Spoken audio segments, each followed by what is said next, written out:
doing that, you're going to capitalize off the gains that you're making. And I appreciate, and I don't mean capitalize in a monetary way. I mean, these kids are capitalizing, progressing. Organizers on the ground level who've been working for years, campaigning around police brutality and violence, have in an instant been able to organize people to progress law. Yeah, it's been a lot of impressive moments. I mean, you mentioned about how the young people, they're so organized. Because I think about the progression from, say, Ferguson to now, and it's been pretty Yeah, outstanding when you think about absolutely. it. What has impressed you the most about what you're seeing right now?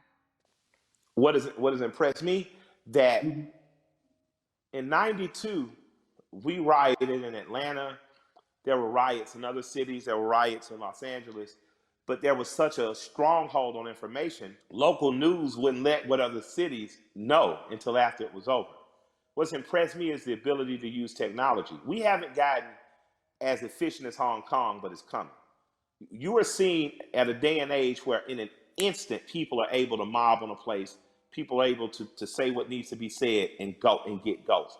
You're seeing in an instant what our grandparents were able to do. Like we have a house party app in which people can sit down on that house party app. You can organize with those 8 people to know what are we going to do in school, what are we going to do in local school boards, what are we going to do with city council. Our grandparents used to have to do that in the basement. Now you're able to do it over your phones and organize effectively and immediately. So I'm impressed by the level of organization I've seen. Because when I was an organizer at 15, 16 years old, we'd have to literally meet for 30 days to plan something that you might strike that might be 3 hours or even 30 minutes, but you're constantly there. These kids are able to do it, and these young people and these organizers are able to do it in a blink of an eye. But that only happens when you train like Floyd Mayweather. Organizers are like Mayweather. They never not training, and I think that these are the people, again, that we should be looking to follow in these times. But you dropped a mention of the House Party app. Mike, are you on House Party? You use it?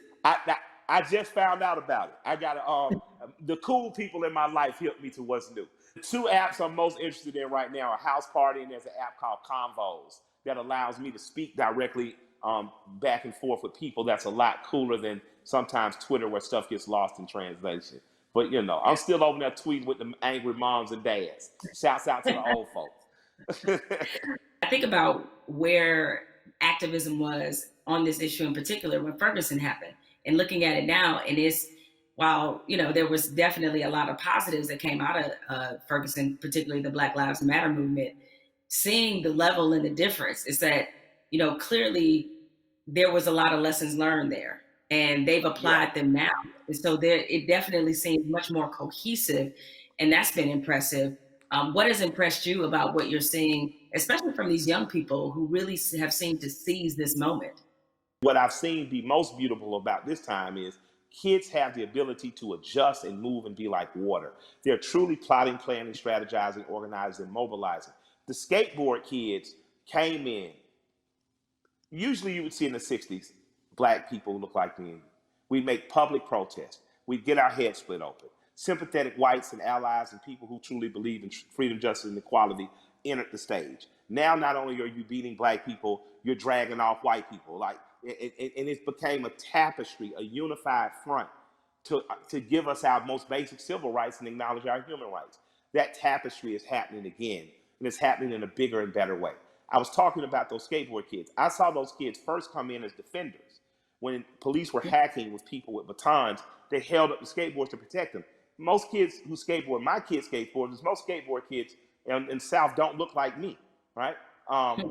But I saw the skateboard community literally come in and save protesters from beatings. And then they got really frisky and they started attacking back. And I was like, although I don't want violence in the streets because those kids deserve to grow to be adults without being soldiers against the state that their parents pay taxes to. It impressed